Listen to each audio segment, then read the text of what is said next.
Hello dear students, welcome back to my channel physics SPC. Moving charges and magnetism का एक question. A conductor of length L and carrying a current I is bent to form a coil two turns. The magnetic field at the centre of the coil will be. Solution. देखो, हमारे पास एक wire है जिसकी लंबाई L है और current flow कर रही है इसमें आई। इसी वायर को बेंट करके एक कॉइल बनाई जिसमें दो टर्न है। मतलब इस वायर को जब बेंड किया तो दो टर्न लगाए, एक ऐसे टर्न कर लिया, अब एक टर्न हुआ है, फिर एक और टर्न लगा लिया इसके ऊपर ही, ठीक है, ऐसे। ये दूसरा टर्न हो गया।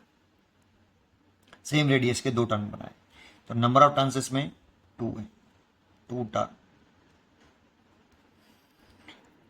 तो ये तो इसकी रेडियस अगर मैं आर लेट कर लूं तो एक टर्न लगाने पर सरकमफ्रेंस होगा टू पाई स्मॉल आर, और दो टर्न लगाने पर सरकमफ्रेंस हो जाएगा two into two pi are.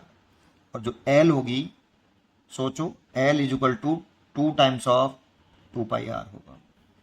That means four pi R L की वैल्यू। यहां से रेडियस निकाल सकते हो आप, एल अपॉन फोर पाई। तो ये रेडियस आ गई। ये जो दो टर्न लगाए ना, सेम रेडियस के दो टर्न लगाए हैं, ठीक है ना। एक कॉइल बनाइए और इसमें करंट फ्लो कर रहा है आई। सेंटर पे मैग्नेटिक फील्ड पूछ रहा है कि सेंटर पे कितना मैग्नेटिक फील्ड। तो अब एक फॉर्मूला में याद होना चाहिए, ये फॉर्मूला में याद होना चाहिए कि अगर कोई सर्कुलर करंट करिंग लूप है और उसकी रेडियस आर है जिसमें करंट फ्लो कर रहा है आई, तो बी इक्वल टू होता है सेंटर पर जो मैग्नेटिक फील्ड होता है, सेंटर पर mu naught upon four pi, two pi, अगर एन टर्न है तो एन आई ओवर रेडियस। ये फॉर्मूला होता है।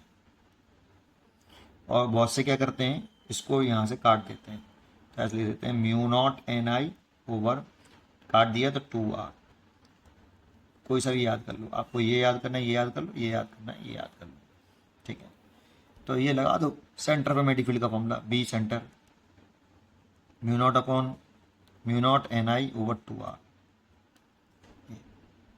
एन नंबर ऑफ टर्न्स है, अगर नंबर ऑफ टर्न्स एक होता तो एन बराबर एक रख लेते हैं हम।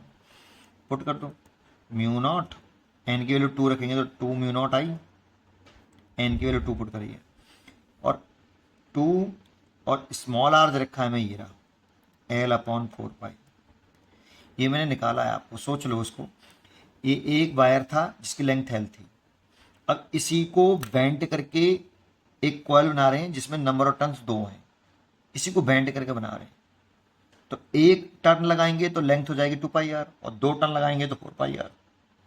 तो इसी को जो बेंड किया है ना बेटा, इसी एल एल और फोर पाई आर होगा। तो आर निकाल सकते हैं यहाँ से, इस टू से ये टू कैंसिल कर दो, फोर पाई ऊपर ले जाओ, फोर पाई म्यू नॉट आई ओवर कितना एल। ये आंसर होना चाहिए। तो इसका आंसर हो गया आपका डी, फोर म्यू नॉट पाई आई ओवर एल, ठीक है। उम्मीद करता हूँ कि आपको ये जरूर समझ में आया होगा। पढ़ते रहो और खुश रहो। Thank you.